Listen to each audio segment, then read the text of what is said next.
Hi! Welcome sa isa na namang episode ng Unbox Minute.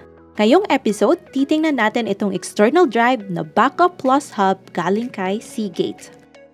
Sa capacity, ito ay 8 terabyte so malaki talaga ang capacity niya.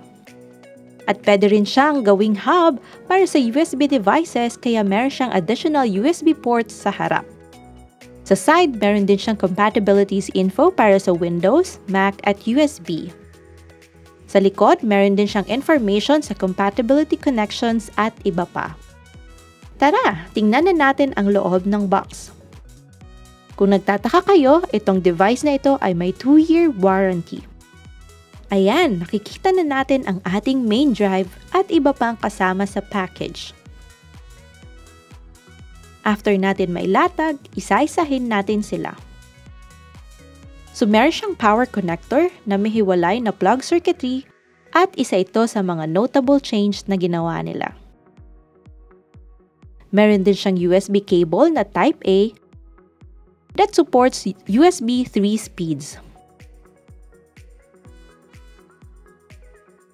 Meron din siyang pamphlet para sa Adobe Create Cloud na may kasamang functionalities na pwedeng gamitin sa 6 na buwan.